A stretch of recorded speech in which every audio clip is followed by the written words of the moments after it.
اور آج بھی ایک بات عرض کرتا ہوں جس کو جلال الدین رومی رحمۃ اللہ علیہ نے فرمایا ہے کہ جو اللہ کے نبی اور اللہ کے ولی یہ ہدایت کے سورج ہوتے ہیں.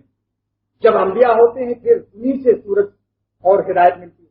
جب دنیا سے نبی تشریف لے جاتے ہیں تو اولیاء اللہ کے دل میں اس سورج سے عکس آ جاتا ہے. مدینہ پاک کا وہ نور نبوت کا عکس پڑتا ہے. ان کے دل بھی ہدایت کے سورج ہوتے ہیں. اور ہر ولی اللہ ہدایت کا سورج ہوتا ہے جو ان سے بغض رکھتا ہے. ایک تو ہے مناسبت نہ ہونا تو کسی دوسرے ولی سے دین سیکھو، لیکن کسی کی شان میں تنقید مت کرو، اس پر تبصرہ مت کرو. تو جو لوگ کیا اولیاء اللہ سے نفرت، عداوت، وہ تبصرہ، تنقید کرتے ہیں تو وہ گویا کہ سورج کو گالیاں دے رہے ہیں. اور سورج سے بھاگنے والا چمگادڑ پھر اس کو سزا دیتا ہے اللہ. کیا سزا ملتی ہے چمگادڑوں کو؟ جو سورج کی روشنی سے بھاگے ہوئے ہیں. سورج کی روشنی سے بھاگے ہوئے ہیں جتنے چمگادڑ ہیں. بنگلہ میں بہادر کہتے ہیں اس کو. وہ کہاں ہیں؟ الٹے لٹکے ہیں اندھیروں میں، منہ نیچے پاؤں پر. یہ عذاب ان کو کیوں ہے؟ سورج کی روشنی کی بغاوت.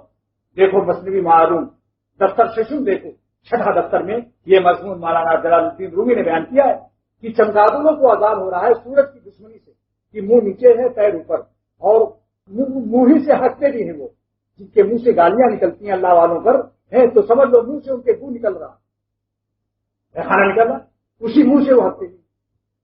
لہذا یہ سمجھ لیجئے کہ اللہ تعالیٰ کے مقبول اور اللہ تعالیٰ کے خاص بندے جو جن سے دین کا کام ہو رہا ہے، اور اللہ کے اس زمین پر جتنے علماء و بزرگان دین ان سے نیک گمان بھی رکھتے ہوں، ان سے بھاگو مت. اگر اولیاء اللہ بزرگوں کے پاس نہیں رہو گے تو اندھیروں میں لٹکا دے گا شیطان. ساری قابلیت، چاہے آپ ایم ایس سی ہوں، چاہے بی ایس سی ہوں، چاہے جامعہ ازہر مصر کی ڈگری ہو. بلم باورا بہت بڑا عالم تھا، بڑے بڑے علماء کو شیطان گمراہ کر دیتا. لیکن حضرت حکیم الامت تھانوی نور اللہ مرقدہ فرماتے ہیں کہ بزرگوں کا صحبت یافتہ وہ گمراہ نہیں. اللہ تعالیٰ اس کا حسن خاتمہ، ایمان پر خاتمہ دیتے ہیں.